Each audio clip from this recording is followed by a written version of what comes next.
Good afternoon. He was quoted. A quick reminder, questions from here. Wait for the microphone, please. Questions from Great Barrington. Just speak up from your seat, okay? As you can see, our subject for today is Taoism. Several weeks ago, I mentioned that Taoism was one of the three underpinning philosophies and religious beliefs in China.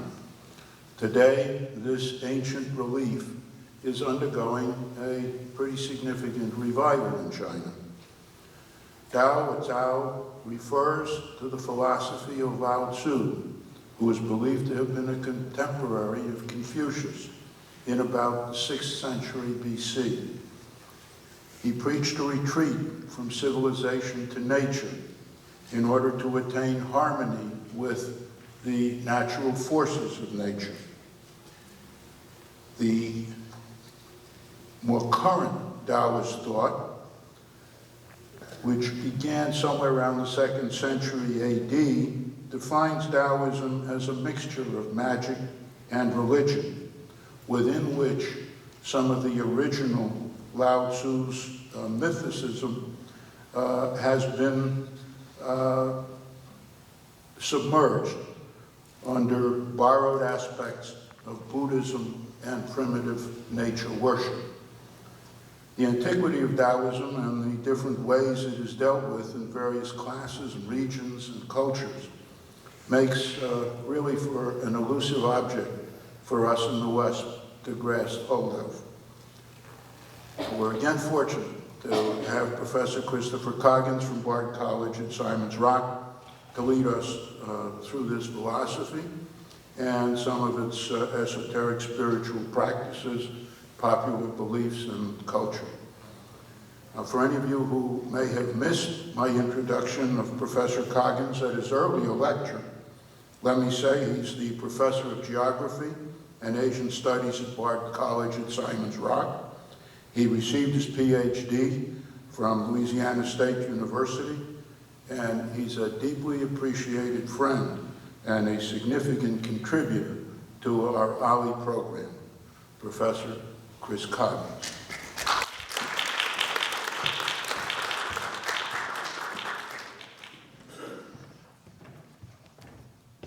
Thank you, Art. I appreciate your introductions very much, and I like your synopsis of Taoism, just as I appreciated your synopsis of Confucianism last time. First of all, why Taoism with a D?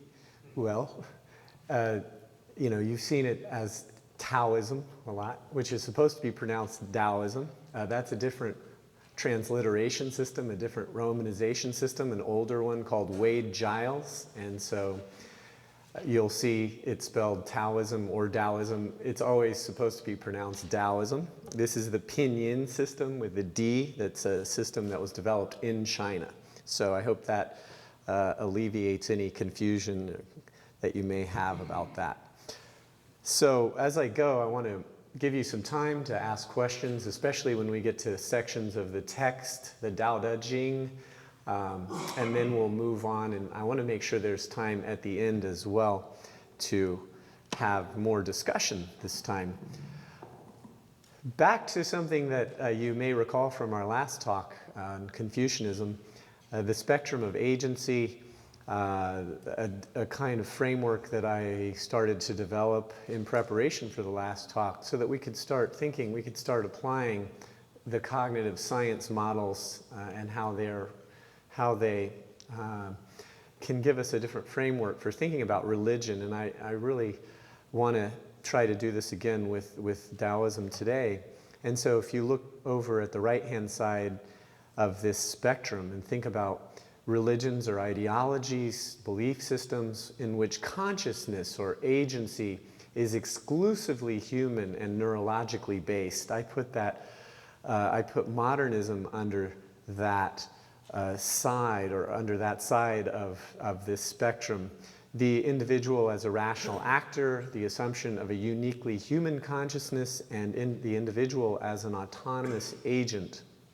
So I see that as one extreme on this spectrum.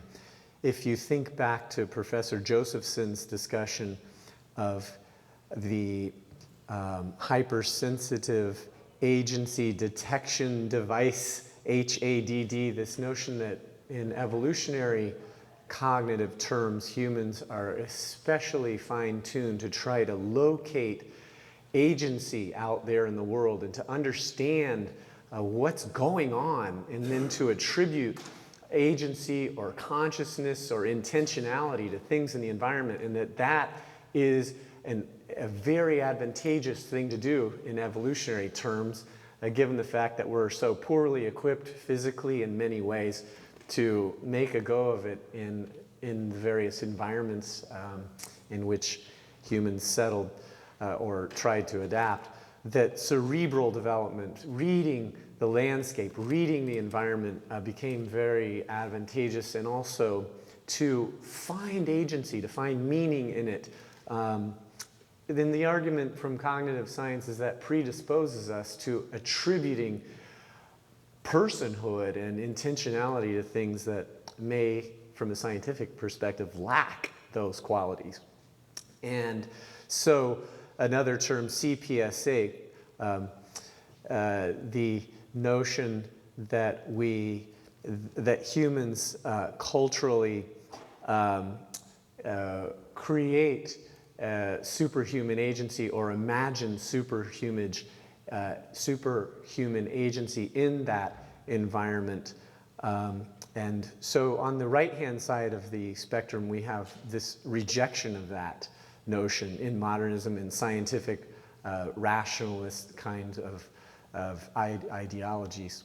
On the left-hand side, animism, the ascription of personhood to non-humans, spirit possession is common, and these things like spirit possession, according to cognitive scientists, are only mildly counterintuitive for reasons that we talked about last time.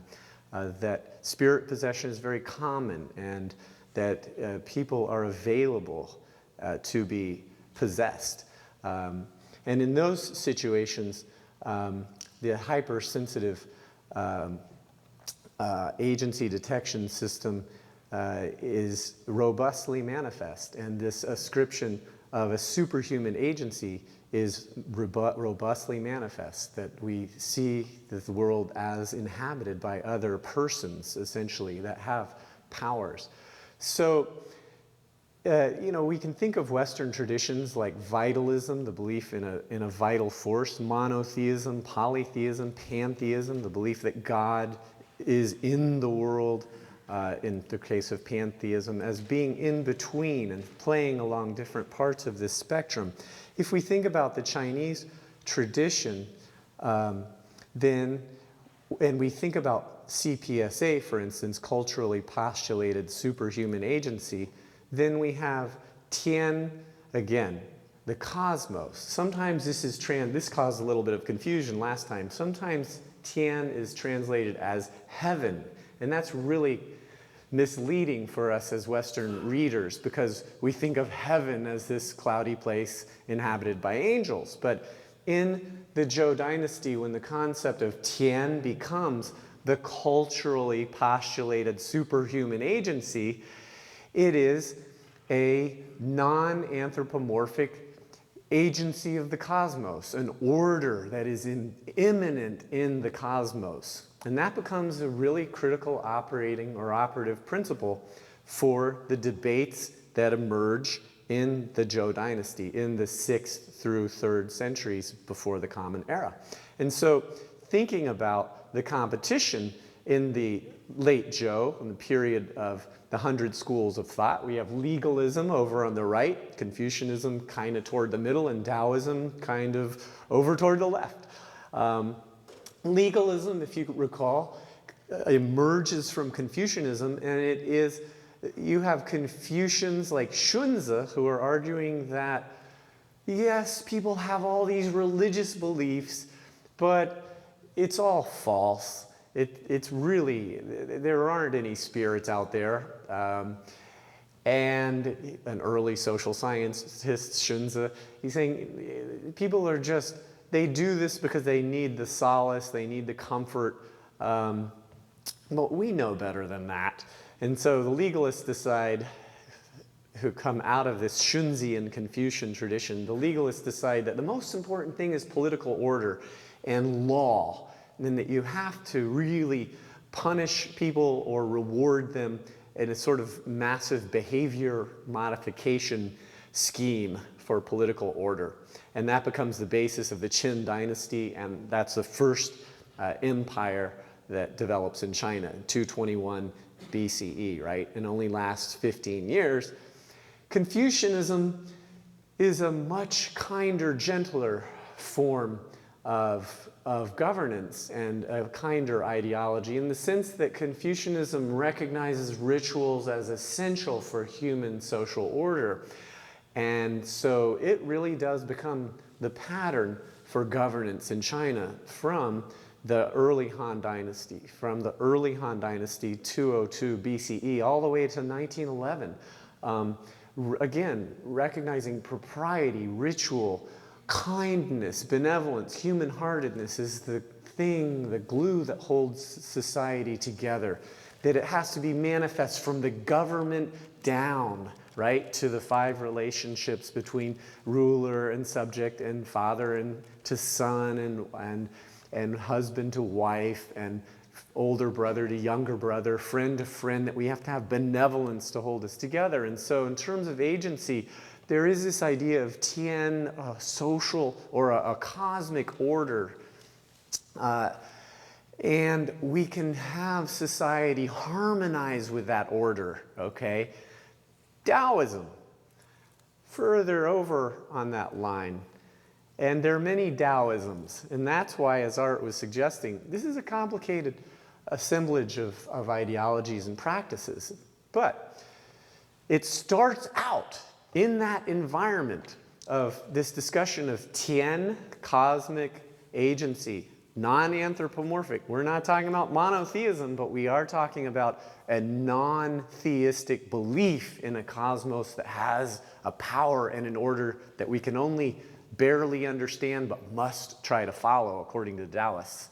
Legalists, of course, aren't so keen on that, right? Confucians give some lip service to it. Taoists treat it as the foundation, okay? They treat it as the foundation for a natural order, okay? So, and we'll see that as Taoism emerges and develops, first it develops as a philosophy that's in contention with Confucianism and legalism, and then it develops religious qualities that really put it all over a large part of the spectrum. So we'll get into that, and I'll try to make that clearer. So we can think of Taoism, I think, best as having 3 overlapping domains. The first would be the Taoist philosophy, Dao, what's known as Daodejing, or the school of Taoism, that again has origins in the Warring States period and in the 100 schools of thought that were in competition, right? And so it's a moral philosophy. It's a very, humanist philosophy. It almost has qualities of secularism because we're trying, right? These philosophers are trying to get to something that is almost, it's more abstract. It can appeal to intellectuals from different cultures and who are not making very ideographic or specific or idiosyncratic claims on spiritual power. They're trying to come up with general principles about the world. It's a very exciting time in a philosophical sense. And textual and literary traditions are critical. These are people who are writing, they're engaged in debate, not so different from 5th and 6th century Athens. And so that's one of the major origins of Taoism, Taoist philosophy. Esoteric Taoism emerges later, and we'll talk about how and why. On the other hand, its real origins are really unclear. I mean, it comes out of the depths of Chinese history as well, in a non-textual tradition, but magic practices and services to the community are important. Qigong, the body becomes very important. Taoist yoga and sexual techniques are important. Ecclesiastical structures, monasticism and priesthood become very important, and those ideas are taken up from Buddhism as it emerges in China. And we'll see why those things become so important for an ideology or religion to spread. Much more religious than the philosophical practices associated with early Taoism as a textual philosophical tradition. Body practices aimed at longevity or immortality, so we'll talk about that.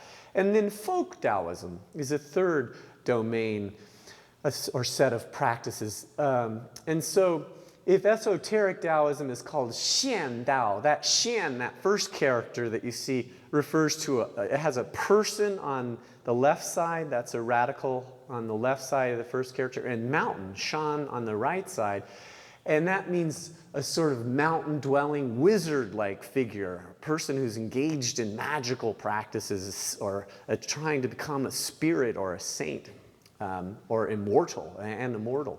Folk Taoism, Daojiao, Taoist teaching in the religious sense.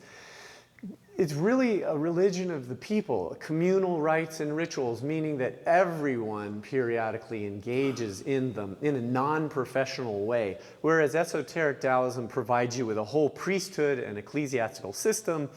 This is something everyone participates in for festivals and rituals, and then they step back into their everyday lives as regular old folks. There is a pantheon, just as there is in esoteric Taoism. There's a lot of overlap, right? You almost can't have one really without the other. There are diverse local practices and beliefs surrounding gods, ghosts, and ancestors that have origins in the remote past. So we want to emphasize the real overlap. And there are plenty of scholars who are saying, if you think that Taoist philosophy, domain number one up there, really existed on its own in China for many centuries, forget it. For most Chinese, Taoism was all of those three, and they were all overlapping, and it wouldn't have been so neatly parsed out. And I subscribe to that argument, except with the caveat that Taoist philosophy has its origins, and we've got more than enough textual evidence in this ferment, in this debate, rigorous debate that happened starting in the from the 6th to the 3rd centuries before the Common Era. And it's, we'll talk about its sophistication, and then more literati through the centuries have focused in on those kinds of debates, and the Confucians certainly did not want to get involved with groups 2 and 3. Those were too, for the most part, too mystical. Yes? It seems to me with my not so great eyes that the characters for the first and the third are identical. And I wonder how you know which it is. Your eyes are very good, and that is a mistake. They are, in fact, identical. And the first one is wrong. The first one should say Daojia. And I would go back and fix it because I could do that quickly, but I don't want to do that right now. So thank you very much. The Daojia would be the same jia as you see in family. But it means a sort of school of thought. Okay? Wow. Maybe you should study Chinese. So, I hope if that crazy schema that I developed with this agency idea of consciousness and agency, a spectrum, kind of would make sense that you could put Taoist philosophy over there on the right and esoteric and folk Taoism closer to the left. There's a lot more shamanism, a lot more belief in ghosts and ancestors over in the second two. Or the 2 and 3 rather than the first. The first, again, emerges out of these really hot debates over the nature of reality. And so let's jump into that. So Taoist philosophy in terms of these, so we're starting with group 1, domain number 1, Taoist philosophy, classic texts and key principles, and probably all of you know something about this. The sort of seminal text is the Daodejing, which is I'm translating it here as the classic of the virtue way. The first character, Dao, means the way, the cosmic way, the way of the cosmos, the way of Tian, of the cosmos. De is virtue, and Jing is classic. Now, de, Confucians wanted to take virtue and make it this very socially important, socially constructed kind of thing that you practice as a moral agent. The Taoist philosophers are holding on to an older meaning of Tao, which is to say power, something that's in the world that is beyond mere human fabrication, and it's something we can tap into as individuals. We can begin to intuit it and make use of it so that we don't go down the Confucian path of artifice, which we'll talk more about. So this legendary figure, Lao Tzu, who really could have existed in the 6th or 5th century before the Common Era, maybe later, who knows, is a mythical figure who, there may have been many authors of the Daodejing actually, but according to legend, Lao Tzu was, and Lao Tzu means old master essentially, was an archivist at the Imperial Library in Luoyang in the later Zhou Dynasty. And he was a wise man and decided upon his retirement to ride an ox out to the west and get away from civilization now that he had sort of seen through the chaos and artifice of the world. And there was a gatekeeper out at the Western Pass who said, okay, Lao Tzu, before you really hit the road and disappear forever, could you just write down in some sort of synoptic way all of as much wisdom as you can? And that's where the 81 chapters of the Daodejing come. That's where they come from, supposedly. So, 81 chapters on spirituality and governance. And let's take a look at that. What are some of the key principles in the Daodejing? To follow the Tao, or the natural order, or the way, is superior to following teachings that are conceived by humans. That may be raising some questions. How are teachings not created by humans? Well, the natural order is beyond complete comprehension, but it's not completely beyond comprehension. We can know some things about that order by knowing ourselves better. And we can know ourselves on a much deeper level than can be taught to us through words alone. The Tao, like Tian, the impersonal cosmos, is not transcendent. It is immanent. So, unlike Buddhist philosophy, in which we seek to transcend the world, in Taoism, we become more fully in the world. And in so doing, we can take on the powers of De, the natural powers of the world that are immanent in the world. So virtue, again, De, is a natural power or quality in things not to be reduced to Confucian moral codification in terms such as Ren. If you remember from last time, Ren has the radical for human and then Tu, but it has older forms as well. It means benevolence, it means kindness. It's a lovely idea. Every time I teach it, I am a sucker for it. Again, I mean, I think it really has a lot of traction in many, many ways. But the Taoists said, let's face it, this is a way of controlling human behaviors and controlling the social order and indoctrinating people into being docile and kind in a socially constructed, fabricated way. And it could be very dangerous. So if they don't even believe in De, the more relativistic Taoist philosophers are really not comfortable with cosmological notions of good and evil. Those things are even less tenable. Cosmological conceptions of some kind of good and evil in Manichaean terms, or the kinds of things that you see in the Abrahamic traditions, just are not, they're just simply given short shrift. And in general, in China, they have never had very much traction. Only with Buddhism, the advent of Buddhism in China, do they gain a little traction. And I think that's very important in the history of Chinese thought. You never have this sense that the body is sinful or anything quite like that. Although in some schools of Buddhism there is kind of an effort to introduce that in a Buddhist kind of way, not so much an Abrahamic religious form. Another really important idea in classic Taoist philosophy is called Wu Wei, which is usually translated non-action.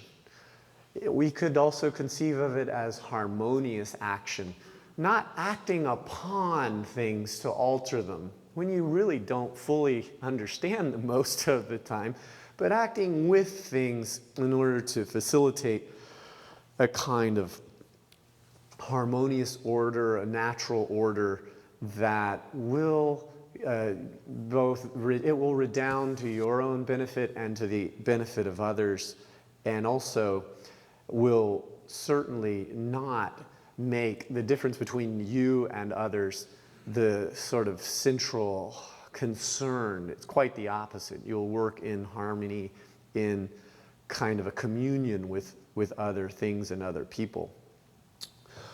Another thing that is quite complex conceptually, but common in the Daodejing, another term is Wan Wu, the 10,000 things. And I'm trying at a definition here, phenomena constructed through language and conventional values. And we'll visit that again. That, through the use of language, we create ideas. They can only suffice in a kind of provisional way, these ideas, because they can never reflect the true nature of reality. Reality is too multivariable or too complex for us to really represent in language, and yet we're stuck dealing with constructed ideas of things. So be it. So how do we proceed, right? And then finally, we sense in this tradition aesthetic values and influences within the arts, Bohemianism. These are later influences, later kind of corollaries. Bohemianism, escape from civilization, even for people who stay well within it. It's actually complementary to Confucianism in practice. You can almost think of it, if people are being Confucian in the workplace, and to some extent as parents, through the centuries they also had Taoism as a psychic complement. The arts, music, poetry, infused with Taoist influences, this love of nature, this love of the cosmos, this love of life, as well as a whole set of folk tales and fantasies that really do, I think, work in a complementary fashion with Confucianism in people's everyday lives. Other texts that are very important, the Zhuangzi, which we'll look at passages from, and the Liezi. And so those are secondary after the Daodejing, but I highly recommend, if you haven't done this, that you read the Daodejing. You can look for the Jane English and Jia Fu Feng. So just if you look up Jane English, which is spelled just as you would imagine, and it's Daodejing, but spelled with T's, Tao Te, Qing, C-H, you'll find it. It's that very heavily illustrated, it's with black and white photographs. How many people have read that edition? Okay, very popular starting in the 1970s, I believe, if not earlier. And then there's Burton Watson's copy of the Zhuangzi, which is a Columbia University copy. So those are pretty much standards. So let's look at the first chapter of the Daodejing. And knowing and language are highlighted here. And this notion of the 10,000 things is highlighted. And then desire. What is the place of desire in knowing? So, the Tao, whoops, there's another typo. The Tao that can be told is not the eternal Tao. The Tao that can be told is not the eternal Tao. The name that can be named is not the eternal name. The nameless is the beginning of heaven and earth. The named is the mother of 10,000 things. Ever desireless, one can see the mystery. Ever desiring, one can see the manifestations. These two spring from the same source, but differ in name. This appears as darkness, darkness within darkness, the gate to all mystery. So given what I was just talking about, what do you see in this passage? Anything that comes to mind? I guess I would ask you about the first two lines. The Tao that can be told is not the eternal Tao. The name that can be named is not the eternal name. Any comments? Yeah. It's reminiscent of the Old Testament's definition of God. The name that cannot be named. Good, right. Good. So, a reference to superhuman agency that is beyond mere human language and its power, and also perhaps there may be differences in terms of the sort of intentionality or ontological status of those things, but that is an interesting parallel. Anything else? How can you have an 81 chapter text that says that the Tao that cannot be told is not, that the Tao that can be told is not the eternal Tao? One of the ironies of the book. So it's suggestive and poetic. Good. It's so what is it called? It's almost like it's almost like we're getting it's only a reflection of the reality. And I think of almost of Plato and his mirrors, where you don't see the reality, but you see the reflection of it. No? Yes. Yes. If you think of the allegory of the cave, I think you have a really nice parallel there, where what you're seeing when you look at the shadows on the cave wall are really only the performance of important ideas, and that the light outside at the cave entrance is blinding. People who actually ascend the tunnel to the exit are overwhelmed. They're overwhelmed, and it takes tremendous effort to even be able to impart some of what they've experienced to other people, and they'll never do a complete job. Thank you for that comment. I didn't cut you off, did I? No. Okay. So let's keep these ideas in mind as we go forth, that the second line, the name that can be named is not the eternal name. Nevertheless, for 81 chapters, here we go. We'll do the best we can with language. And the nameless is the beginning of heaven and earth.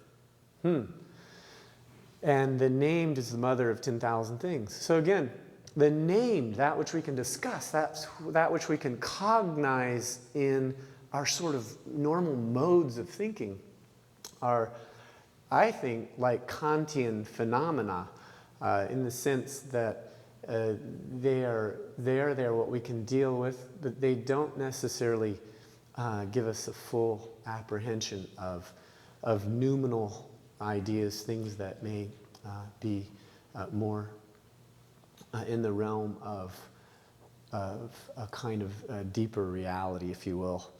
My apology to Kantians if I butchered that. But so let's continue. Before we do, though, ever desireless, one can see the mystery. Ever desiring, one can see the manifestations. Let's not mistake this for an ascetic sense that desire is bad in some fundamental way, the way that it could be sinful. That is not the intention here. Desire is a force that's going to cause us to want something tangible. So we'll then be experiencing manifestations of the Dowell. But being desireless might allow us to experience things that we didn't have in mind, things that we weren't, seeking and yearning for, and that maybe that gives rise to a kind of more profound connection to things sometimes. But don't mistake this for an ascetic escape from the body, as you, at least not in any kind of total way.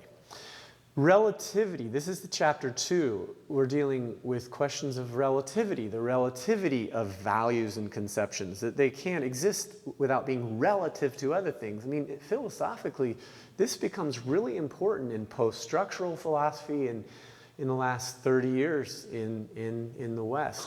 And again, Wu Wei, harmonious action, or non-action. So let's read this. Under heaven, all can see beauty as beauty only because there is ugliness. All can know good as good only because there is evil. And again, this isn't the sort of Manichaean cosmic level sort of satanic evil against divine good. It's just more like bad and good. Therefore, having and not having arise together. Difficult and easy complement each other. Long and short contrast each other. High and low rest upon each other. Voice and sound harmonize each other. Front and back follow one another. Therefore, the sage goes about doing nothing. Again, that's the translation of Wu Wei, doing nothing, teaching no talking. The 10,000 things rise and fall without cease, creating yet not, working yet not taking credit. Work is done, then forgotten. Therefore, it lasts forever. So briefly, if you want to question or comment on any of this, I certainly welcome that. And if not, we can move on. Any comments or questions? Makes sense? It takes some getting used to reading the Daodejing, but... Okay, no questions from Great Barrington? Let's move on. Finally, another chapter, a short one, from the Daodejing. Water is often described and discussed as something worth emulating. Also, despite all the sort of esoteric and challenging philosophical tenets here, we have a lot of practicality, and I think I see it more and more in this text, and especially in Zhuangzi as I get older. The highest good is like water. Water strives. Water doesn't strive. Water gives life to the 10,000 things and does not strive. It flows in places men reject, and so is like the Dowell. In dwelling, be close to the land. In meditation, go deep in the heart. In dealing with others, be gentle and kind. In speech, be true. In ruling, be just. In business, be competent. In action, watch the timing.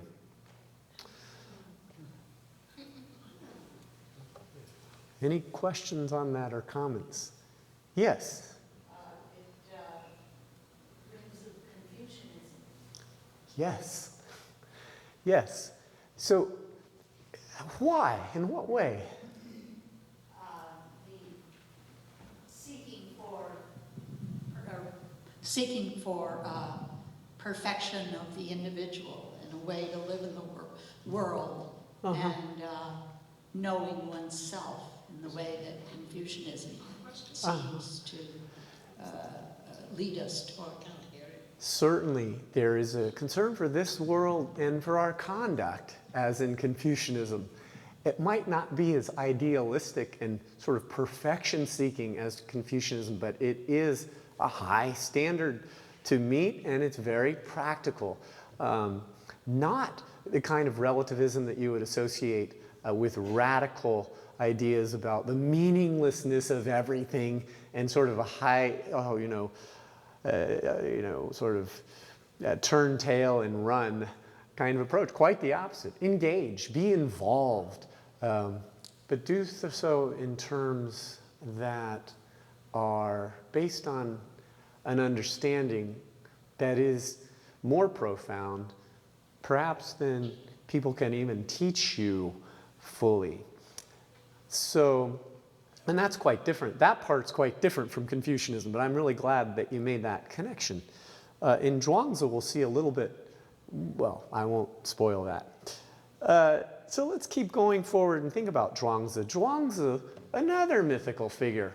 a guy who comes supposedly from northeastern China, from an area that's occupied by the former rulers of Shang, the Lu state in the Warring States period, and they're sort of like rednecks or country bumpkins. They're stock characters in literature, and there may be a little edge to Zhuangzi because he's fighting down or trying to sort of, you know, talk back to power because he's coming from this provincial place. And I think it was the Lu state. I'll have to look that up. Maybe it was Song. In any case, Warring States period, a little later than Lao Tzu. But what you'll see in Zhuangzi, has anybody read Zhuangzi? Oh boy, well, find that Burton Watson translation from Columbia Press. You will really enjoy it. It's a philosophy that has a great deal of overlap with the Daodejing, but more pointed, more trenchant, and sort of more mordant skepticism and relativism regarding truth claims. It's the problem of embodiment is explored. How can we know that much when we're in these human bodies, and that's our point of reference?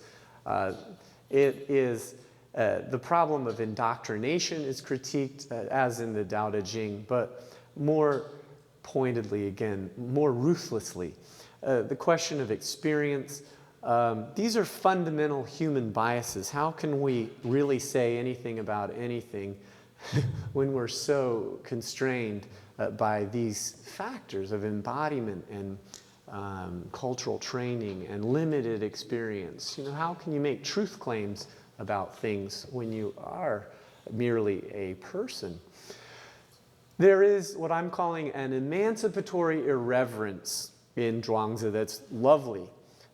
He uses fable from a rhetorical standpoint, parody, deconstruction.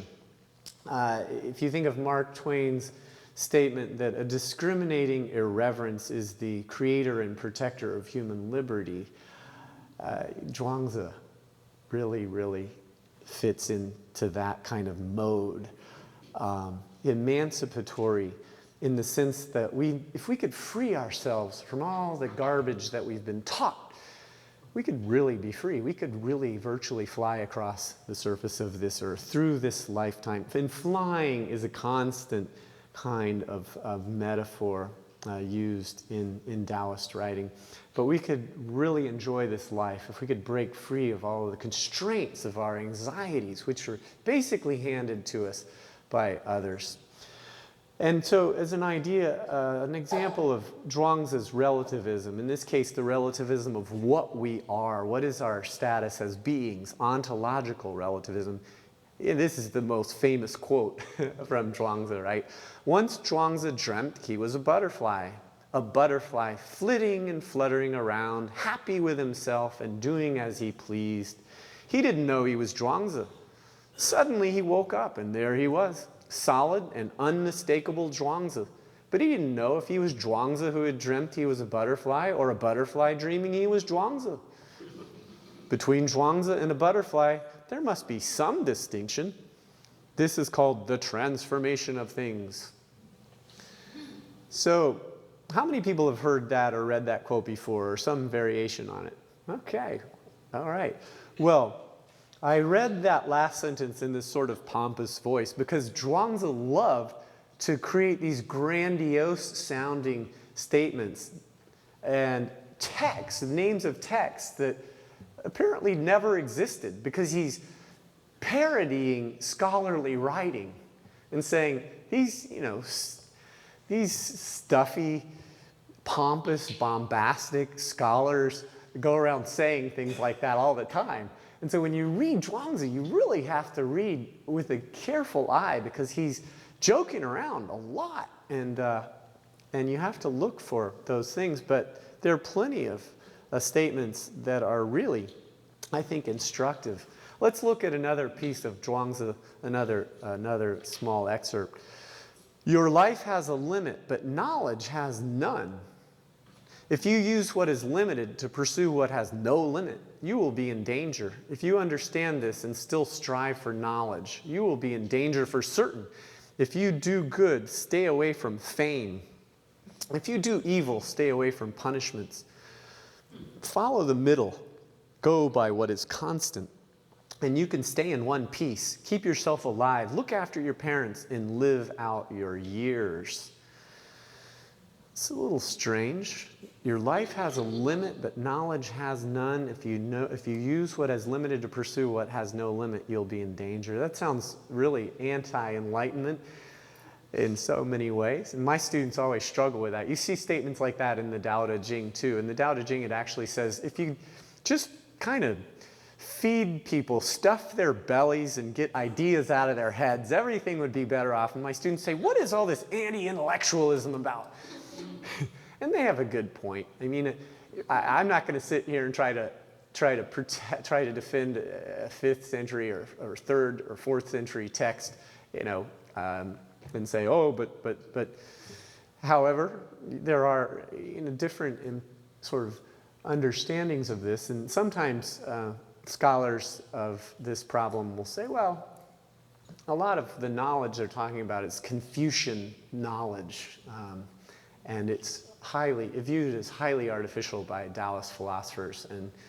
And on the other hand, what can you say about this notion of always striving for knowledge in a world where we have no conception of the boundaries of knowledge, right? If you're striving for ultimate truth, where will it take you? So, anyone want to comment on that? Is there any wisdom, maybe? It appears that this philosophy is doing away with all boundaries that would exist within a culture or within a government, or so the things that you had before and what you have here, it just seems like it's a great thing to go into a monastery and do this, but its practicality is it's just not very practical. Good, right. So it is very much a deconstructive attack on ideologies, ways of thought that would control people, even those that would do it in a kind and gentle fashion. And I put scare quotes around that, right? In Confucian, the Confucian idiom, for instance. But how do you ever take this and actually use it as a kind of a set of political guidelines or in a system of governance, right?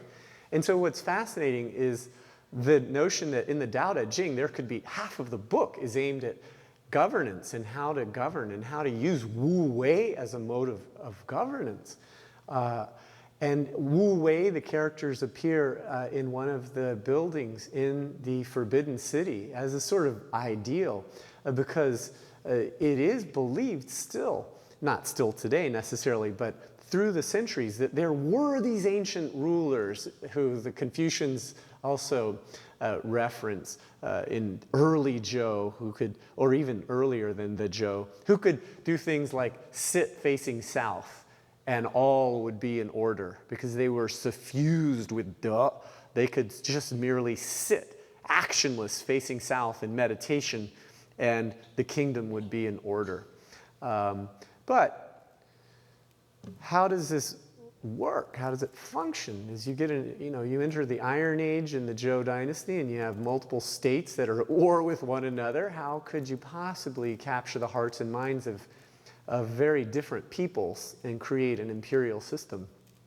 And with this very abstract notion of a sort of laissez-faire approach.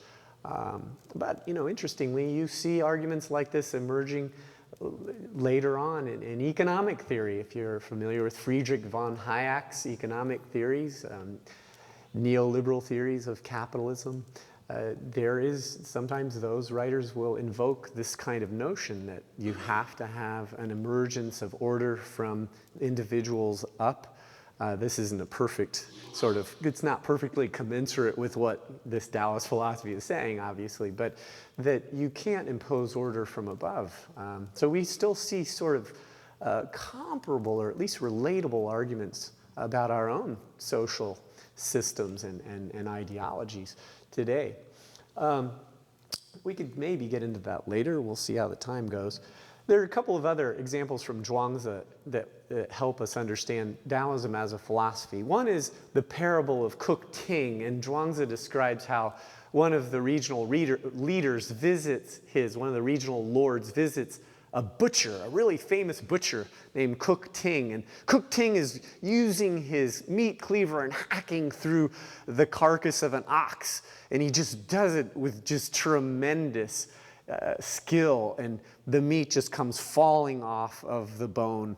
And the Lord says, Cook Ting, how do you do this, man? You're awesome.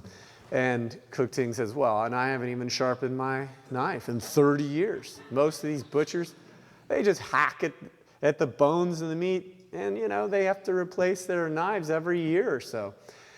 And Cook Ting explains that he follows sort of the patterns within the meat and bones and gristle. And the knife is very, very sharp. And he just follows along. At first he saw an ox carcass when he began this process in the early years, and now he no longer sees that. He essentially joins with it, and he's in there just cutting along the natural sort of places of separation that most people wouldn't even see. And so Zhuangzi uses these very earthly, in some ways very gross, often very gross examples of how we can be one with things, and very practical, everyday kind of thing. Why is what Cook Ting is doing any less important than what the Lord is doing? What really matters? Whose work really has value? Those are the kinds of questions that Zhuangzi gives rise to. But he goes further. He has a lot of parables about disease and deformity and people who've had feet cut off because they transgressed various rules and they were punished. And that was seen as a real lack of virtue in those times. And Zhuangzi says, how can you say that that's a lack of virtue? Those people were just following the way of Tian for them, and they ran into these kinds of misfortunes. And what are you so anxious about disease for anyway? There is no difference between disease and life, between death and life. How are we so obsessed with these kinds of processes? What do we know about the ultimate outcomes? Very, very relativistic in ways that it's very challenging to kind of follow. And so some have argued that that's a very spiritual path that would require real kind of training. And you see in some esoteric Taoist practices, that kind of training to lose one's horror over those kinds of processes of death and what we normally see as gross or upsetting and terrifying.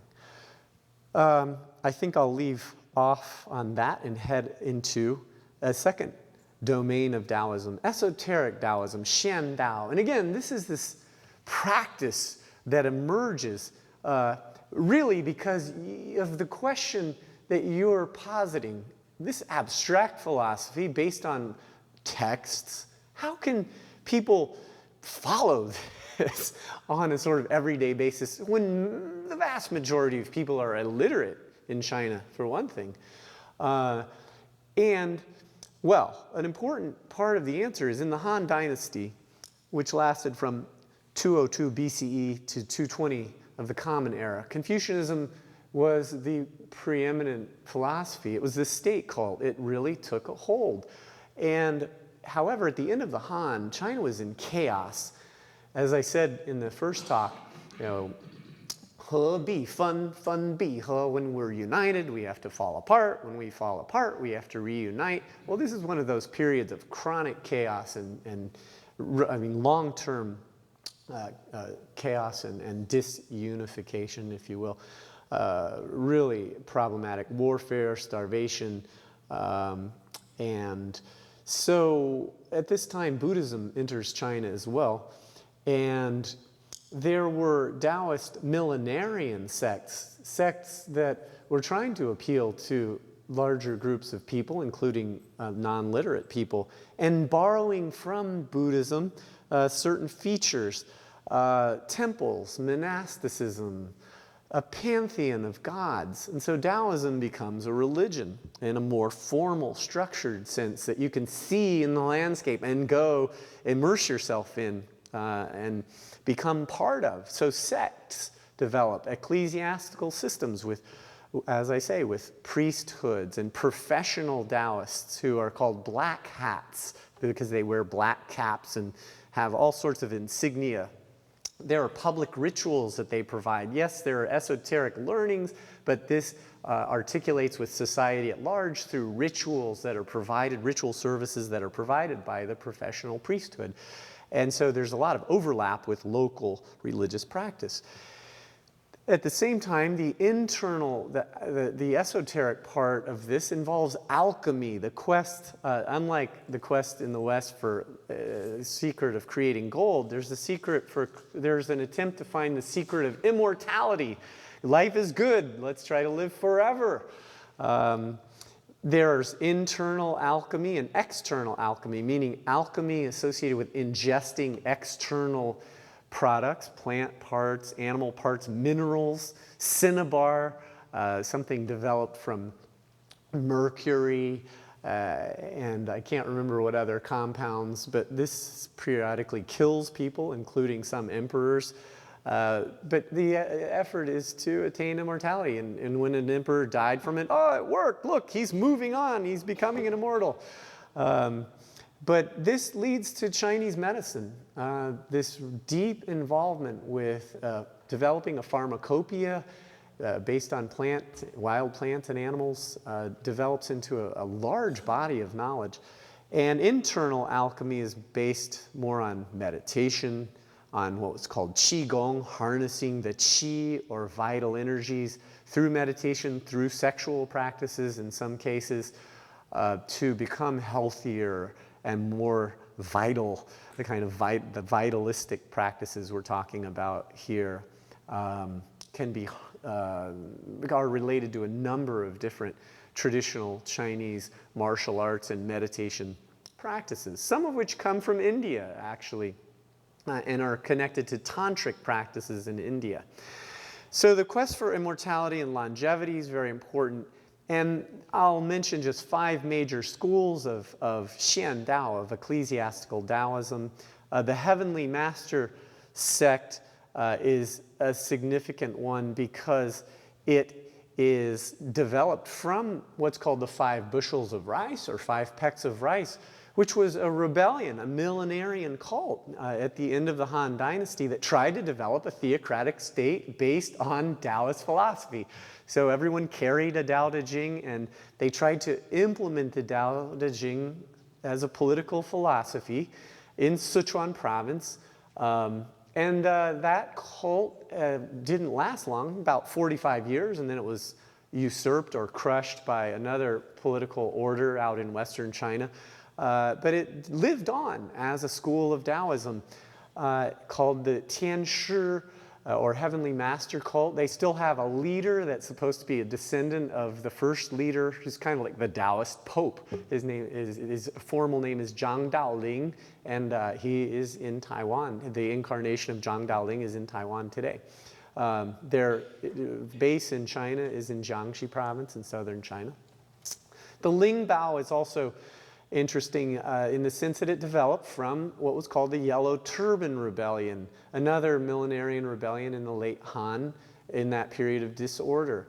And you can see, I won't go into this much, but different foci for these different kinds of Taoist ecclesiastical systems. Ritual was important in Ling Bao. Buddhist influence was important. The notion of reincarnation was mixed or syncretized with the Taoist focus on immortality. And then this practice was absorbed, this school was absorbed by the next one, the Shangqing, or High Clarity or Supreme Clarity School, which is based in southern China, in Jiangsu province. All of these have mountain strongholds where their temple complexes and monastic complexes are based. Meditation, alchemy, talismans, protective things that ward off evil, apotropes. They had these kinds of specialties. Then we have one that developed later, the complete realization or complete perfection school, Chuan. Chuan means complete truth. It didn't evolve until the 12th century fully, and then it's based in Huashan in northern China. I've been to the Huashan monastic complex many times. It's now kind of a tourist attraction, but it's still a remarkable place. They focused on meditation and internal alchemy and ritual and education. They had a school system that actually taught the Confucian classics for people in the area, among other things. If you want to read a really interesting account of Huashan, read a book called The Wandering Taoist or The Chronicles of Dowell. There are 3 parts of the book that have been put together in the Chronicles of Dowell. And the author's last name is Dung, D-E-N-G. It's a kind of a fanciful account, but it is supposed to be true to the life of a Taoist who was raised in the Chuan sect. A person I've met, he actually used to teach in this area. And then finally, the Wudangshan school. Again, meditation, alchemy, martial arts, Taoist agriculture, which is something I still haven't had a chance to look into, but probably based on notions of yin and yang and preparation of the soils in a fashion that fits this notion of balance between cosmic elements. So here are some slides I took. These are actually very old. These are from 1984 on Huashan and where the Chuan sect was based. And you can see these are people who did successfully create a base that seems to be above the world, outside of the yellow dust, beyond the yellow dust of the plains. You know, this is up near the Yellow River and the Wei Rivers in northern China, very dry places, but these are 7,000-foot granite peaks where there are temple buildings that were carved out or built into the cliff faces. If you look at the image on the left, you can see a little cave. To get up into that cave, we climbed up a chain with our feet against the cliff, made our way up there, and these were retreat areas for meditation where monks would go for up to 3 years of total isolation. They would have their food brought to them maybe once or twice a day and meditate.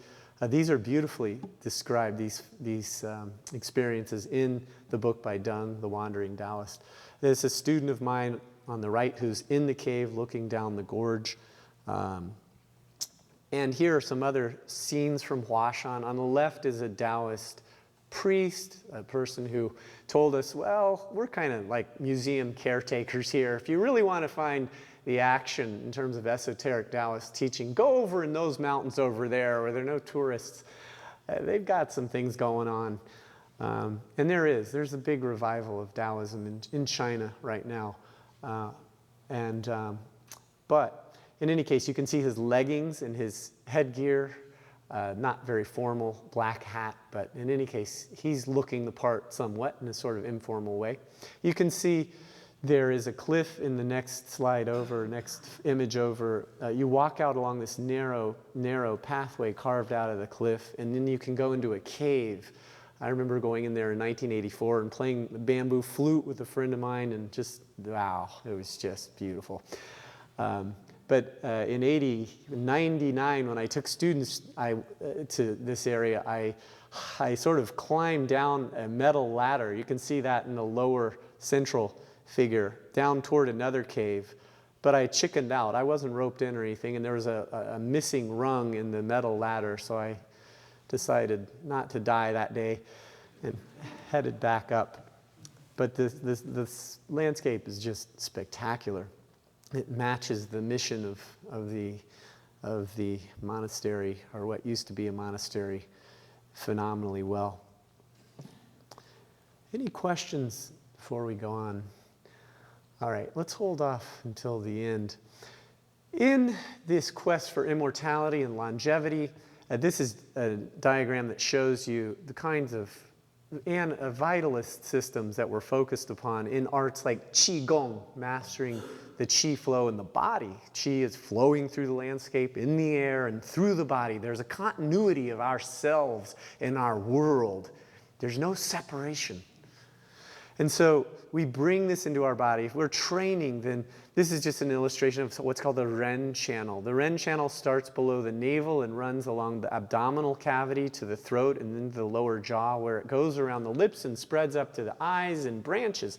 It frequently crosses the 3 yin channels of the hand and foot and has the function of regulating all the yin channels in the body. It is therefore known as the Sea of Yin. There's also another channel that's Yang.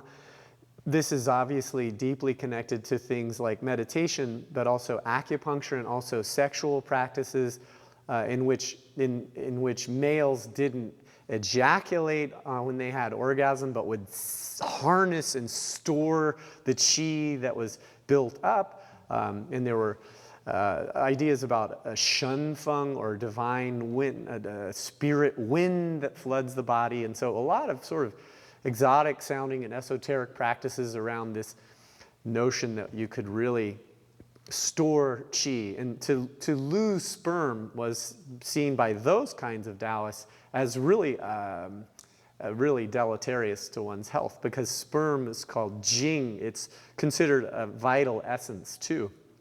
And so the belief was that if you combine the qi in the air with the jing, which is like the sexual essence in the body, then you would create shun. And we're going to look at that word, S-H-E, and shun, which is spirit, which could be taken in, which you could embody. And then you could even become a shun. It means spirit in the sense of a spirit in you, but also in terms of becoming an immortal. So there's a continuity in the universe that we can all be part of, according to this sort of set of ideas in esoteric Taoism. It's very physical. All right, takes it off the page of philosophical Taoism and works it into the body. And the esoteric Taoists have no problem whatsoever using the Daodejing and the Zhuangzi texts, saying, look, they're pointing to this. They're, even have these secret codes that are telling us these things. And you'll know what I mean if you look at those 2 texts. Now let's go to the 3rd domain. And Daojiao. This is where we run into this scholarly historical problem of what is Chinese religion at the folk level? Is it part of Taoism, or is it something else? And this has never really been resolved. There are 1 million villages in China. There is a lot of belief even today in gods, ghosts, ancestral spirits. These things did not die when Chairman Mao and the Communist Party tried to wipe them out. They are quite happy, quite alive and well, thank you. So what are these diverse local religious practices? Can we call them Taoism, or should they be called something else? Well, there's no good answer, because they have a lot of Taoist influence. Some have proposed that they be called Shunism, Spiritism. But anyway, let's go ahead. There's a lot of shamanism, communal rites, local ritual complexes, various kinds of spiritualism, spirits possessing people, animism, beliefs that animals and plants and places are occupied or are themselves spirits. There's a belief in feng shui, a really important kind of vitalistic or vitalism that purports to be able to help human communities fit in with a landscape that has cosmological powers, qi flow, etc. And they're local homeboys and girls who are good practitioners. They know more about their place than anyone else. They're called red hats. So some people have said these red hats, these people who wear really bandanas usually, you'll see a photo in a minute, are sort of local homegrown Taoists. It may be a stretch, but they definitely are there and still there today, and they do they perform all sorts of services. So these are offshoots of Taoism, syncretisms, mixings and matchings and hybridities of formal Taoism. There's no clear separation from Chinese folk religion. And so let me take you a little bit into the world there, where I've spent a good part of the last 27, no, not 27, but really about 20 years in the mountains of Fujian province here, in nature reserves especially, because of the kind of research that I do.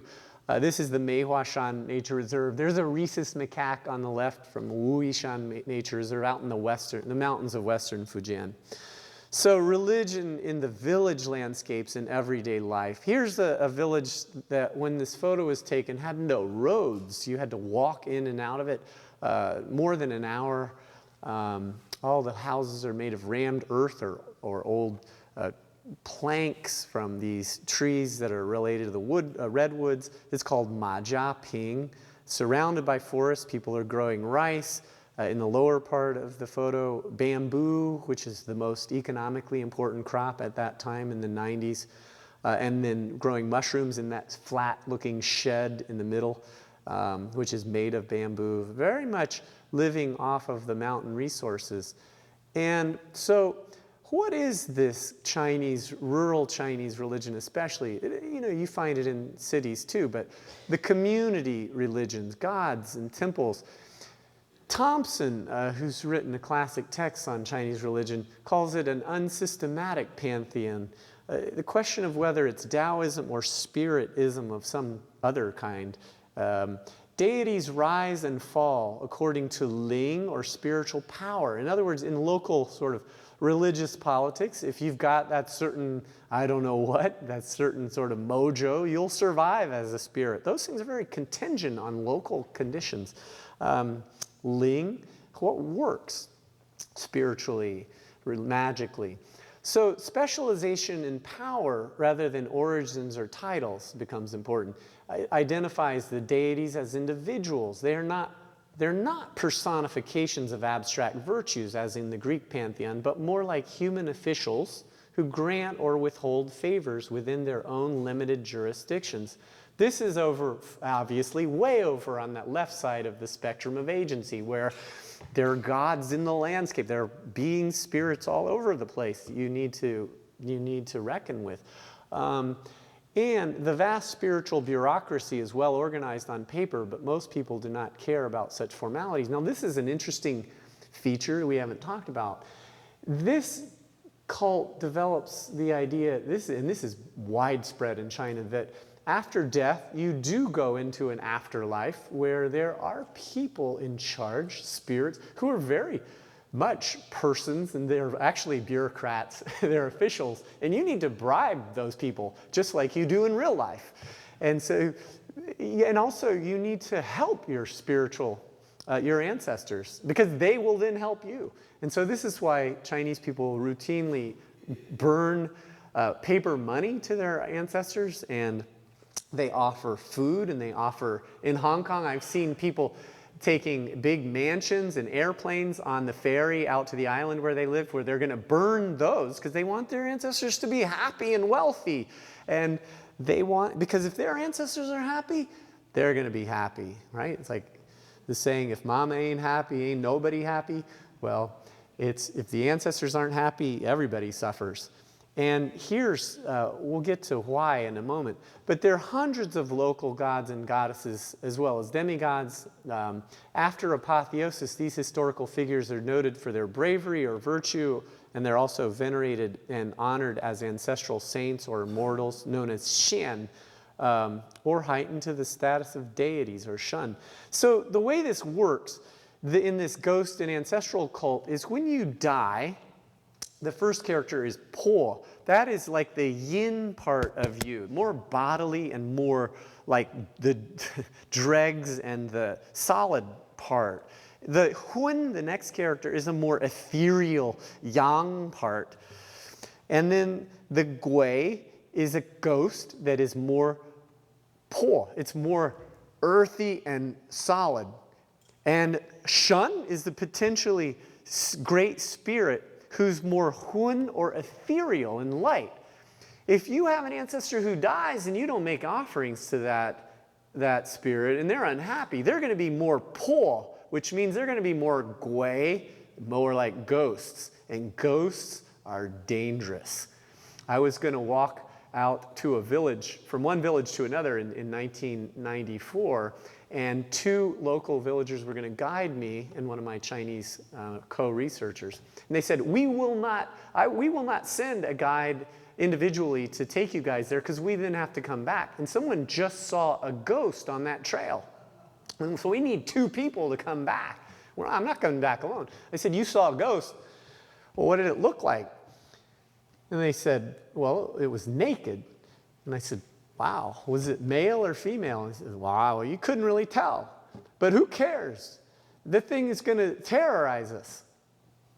And so people do believe that these so-called hungry ghosts, gui, these things are really dangerous. And so the worst thing you can do is fail to provide for these deceased because they become gui instead of shun. If they become shun, you could really be blessed. I'm kind of running out of time. But this is a group of gods who are examples of shun, who are really important regionally. They are really common in folk practice. Shi Wangmu, the mother goddess, queen mother of the West, is important in the formal Taoist pantheon and as well as local shrines. This is on the right, Guanyin, upper right, Guanyin Pusa, Guanyin, or Avalokiteshvara, the goddess of mercy in Buddhism. The Dalai Lama is an incarnation of Avalokiteshvara. This is a good example of syncretism. Buddhism, Taoism joining in these local village practices, and you often see Guanyin in what we might be inclined to call Taoist shrines in villages, along with more squarely Taoist figures. The Jade Emperor is a very important figure in the Chinese Taoist pantheon. Mazu is the spirit of a young girl who had magical powers and lived on the coast. So she saves fishermen. She's very important in Taiwan and in coastal areas of Fujian and Guangdong. See her figure a lot. We see that a lot. The one on the lower right, Tu Di Gong, the earth god, or Fuda Zheng Shen. We've seen a lot of Tu Di Gong. Sometimes you see them in very abstract, little tiny shrines I'll show you photos of that have no image, no personified image. So I'm going to just take you through landscapes, photographs, old and more recent, really quickly. These are ancestral temples that are functioning today. This was the mid-90s. Beautiful temples, old vernacular architecture, and really a deep concern with feng shui in the design of these things, which we can talk about momentarily.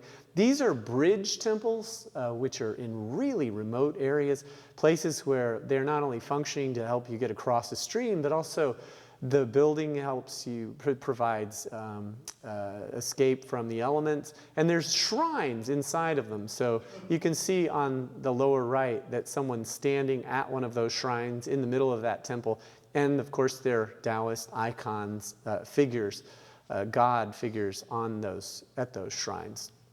These are those earth god shrines to Fuda Zheng Shen. As I say, many of them are very rustic and don't even have an idol, a figure, or an icon in them. Just little, very, very rustic, simple slabs, places to offer rice wine or chicken blood or incense to local gods protecting very specific places often in the village. And this was an example of where a village had been abandoned. Supposedly it had bad feng shui. Several centuries ago, I was walking by this area in 1995 with my friend who's shown in the upper left. He's the person on the left. And this farmer, the person with a hat, was clearing the vegetation around this really old earth god shrine that had been covered up. And he pulled out this very old incense censer. And I went back there with an archaeologist who had a lot of talent. But one thing he could do is to look at the Chinese characters in these old bronzes and then look them up and see how the molding was done to determine the date. And in fact, he determined that the date shown on the censer is accurate, that it came from the Ming Dynasty in the early 1600s. It was sitting there. So Then we have elements also of animism. Tigers, I was doing research on tigers, which I've written about in my book, The Tiger and the Pangolin. And the tigers were seen as very powerful figures who had a lot of human traits, a lot of volition in terms of what they did. And so, as I said last time, anytime there were tiger attacks, even Confucians would pray for forgiveness. But you see on the upper right, as missionaries came into China, including this Methodist missionary who was a famous tiger hunter, and began to debunk these notions that animals could be possessed and that you could shoot them with impunity, local beliefs began to change. But like I say, not entirely. A lot of these things are still practiced and believed in. This is a fire crossing that I participated in 1995 in a small village of 100 people in Fujian province. And you see a shaman up on the upper left and same person up on the right. On the right side, he's being possessed by a female spirit. On the left, by a male spirit. They're sanctifying the pyre that they're about to light with rice wine. And on the lower right, an older shaman is pouring rice wine along the edges. The whole village, the males are parading around the pyre. At night, over 100 people crossed that pit of glowing coals. And their belief is that by crossing it, they shed any evil spirits that are following them, that will cause them harm or even death. And then finally, this is a really interesting example of a shun, a local person who was a doctor, a healer in the Meihua Mountains, the Plumflower Mountains of southwest Fujian, died, and he was a great doctor, a great healer, and his followers took his body and put it in a big ceramic urn, and they were waiting for it to decompose enough so that they could bury him formally, which was an important practice and still is. But when they pulled him out, he was magically mummified, and his head was tilting over to one side because of the urn lid. And if you look at the left, this became a Buddha figure, and the mummified body was used for centuries and taken on annual pilgrim or sort of parade routes, if you will, from village to village, where he would sanctify the people in those villages and interact with the gods of those villages. So practices like that are not uncommon. Tombs and feng shui burial practices are very important. And finally, feng shui is critical still in China, even though it was really outlawed for most of the Maoist period. And it's come back since the early 80s in a big way. And you can think of it perhaps as an indigenous cosmo-environmental engineering. It has kind of a model based on the human body. If you look at the upper right and then the upper left, that's a house with a courtyard. And if you look at number 3 and number 4, the Ming Tong or Bright Hall, where facing south is the ideal pattern, and the Ming Tong is where yin and yang energies are in balance. And that's where your village should be, and that is where feng shui masters would choose to locate these homes and temples as well as villages. Graves have their own configurations. These are examples of feng shui compasses, and I have one of those here if you want to look at it after the talk. But I've been recently engaged in a study of feng shui forests that are strategically located around villages to improve the flow of qi. In kind of modern scientific terminology, they're there to improve the hydrological conditions, to prevent flooding, to absorb water and release it slowly through the year for rice cultivation. So I'm doing research with students and with some Chinese colleagues on feng shui forests. These are some big trees shown in these photos. And here on the lower right, you see a Tudi Gong, an earth god shrine, behind which you see these giant trees, cryptomerias, which are related to the redwoods in North America. So we're looking at an area the size, from Texas and Oklahoma all the way to the East Coast in the United States, where I believe feng shui forests exist in southern China, southern and central China. We have several years of research to do to try to prove that the distribution is that broad. And here are my students in the field this summer, measuring tree diameters, doing ecological research. But we're also obviously looking deeply into sociocultural conditions. I'm going to have to wrap it up right there and open it up to questions.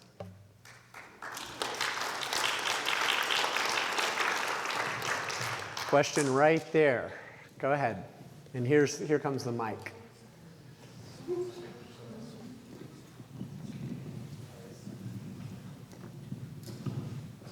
How do you turn it on? You got it. Is there a doctrine of creationism in this religion? Boy. Do they have a formalized belief that the world and humankind and animals were created by an act of the gods? Good. I hope I don't regret this, but I'm going to just say flat out no for now.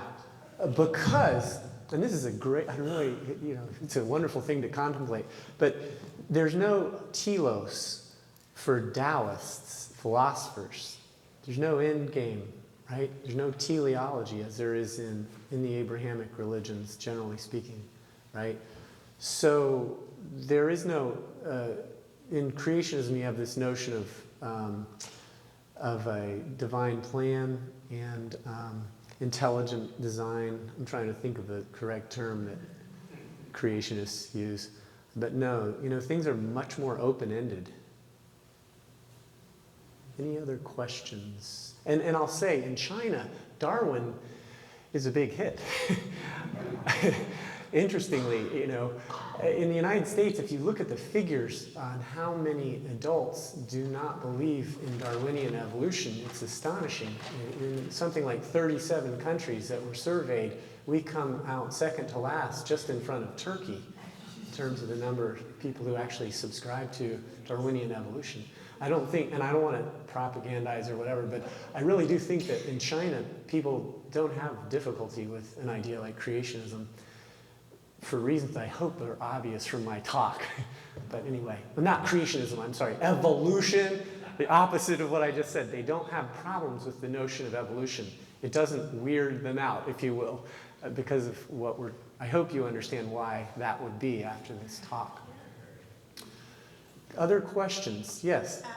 I am interested to know whether geographically the Taoist villages are in the east. Do they go to the far west in the Muslim part of the country? Wow. The area that's predominated by Muslims is in the northwest. And I don't know. I would just say no, because I think that's true. But what's interesting is that you do find some feng shui beliefs in Tibetan communities, a few, especially in the Tibetan borderlands with the Han areas. And also, there are a lot of indigenous non-Han people who picked up Taoism and developed it on their own terms. So I don't think, so it definitely goes into these indigenous non-Han cultures in southwest China in really interesting ways that have a lot of shamanic qualities, animistic qualities. Other questions? Yes?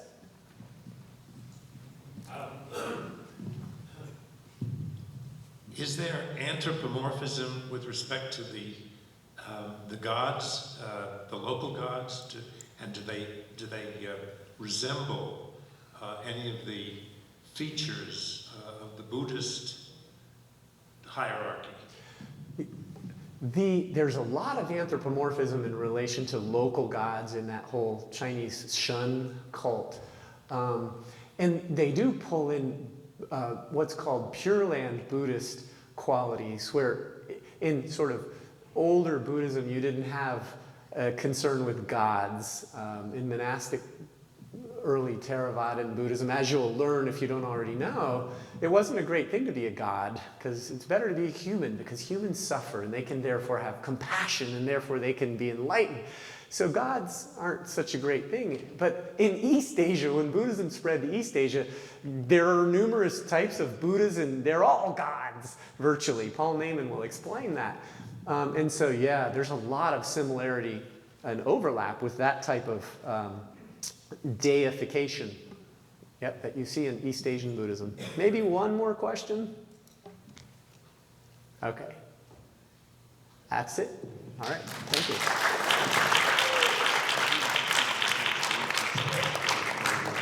And just a reminder, next week you will begin at 12:30. Buddhism with Paul Naiman.